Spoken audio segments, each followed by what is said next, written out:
Bonjour à tous, bienvenue dans notre présentation sur le dialogue social national. Aujourd'hui, nous allons découvrir ensemble l'accord de négociation d'avril 2024 et ses impacts positifs sur notre société marocaine. Notre gouvernement, nos entreprises et nos syndicats se sont engagés ensemble à améliorer les conditions de vie et à renforcer la protection sociale. Grâce à cet accord, les parties prenantes s'engagent à un dialogue régulier pour assurer la stabilité des salariés et des entreprises marocaines. Ces efforts visent non seulement à améliorer le climat économique et social, mais aussi à augmenter la compétitivité de notre économie nationale. Le dialogue social central a été qualifié de sérieux et responsable, traitant efficacement les revendications et les dossiers en suspens. Tous les acteurs se sont engagés à déployer des efforts pour trouver des solutions acceptables et améliorer les conditions de travail, tout en maintenant la compétitivité de nos entreprises. La charte du dialogue social institutionnalise et met en valeur les résultats de ce dialogue avec un objectif clair, l'amélioration des revenus, tant dans le secteur public que privé. La nouvelle loi réglementaire définit les conditions d'exercice du droit de grève, réforme les systèmes de retraite et introduit un nouveau degré de promotion. Elle révise également certaines exigences du Code du travail pour mieux respecter les libertés syndicales et les droits sociaux. Les procédures convenues pour l'augmentation des revenus sont détaillées comme suit.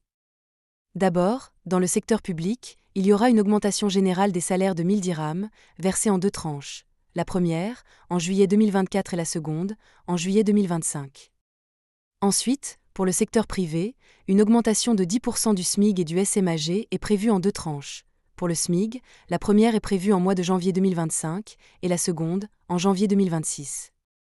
Concernant le SMAG, la première augmentation est prévue en avril 2025 et la seconde, en avril 2026.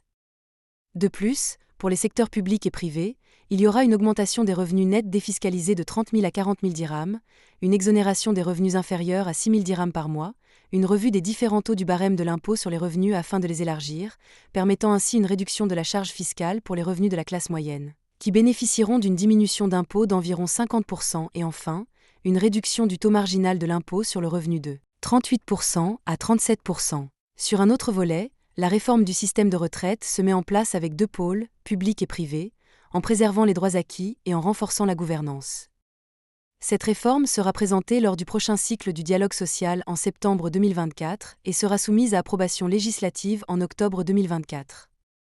Aussi, la nouvelle loi encadre l'exercice du droit de grève pour assurer un équilibre entre ce droit constitutionnel et la liberté du travail, tout en clarifiant les concepts liés et en renforçant les mécanismes de dialogue. Enfin, la législation du travail sera progressivement révisée pour équilibrer productivité et compétitivité des entreprises, lutter contre la précarité de l'emploi et améliorer la formation professionnelle continue. Merci de votre attention. Cet accord de dialogue social est une avancée majeure pour notre pays, améliorant les conditions de vie, de travail et renforçant notre compétitivité économique. Ensemble, continuons à dialoguer et à bâtir un avenir meilleur. Merci d'avoir regardé cette vidéo. N'oubliez pas de partager et de discuter de ces informations avec votre entourage. Rendez-vous chaque vendredi pour un nouveau numéro de BDO Compliance Connect. Restez conformes, restez informés.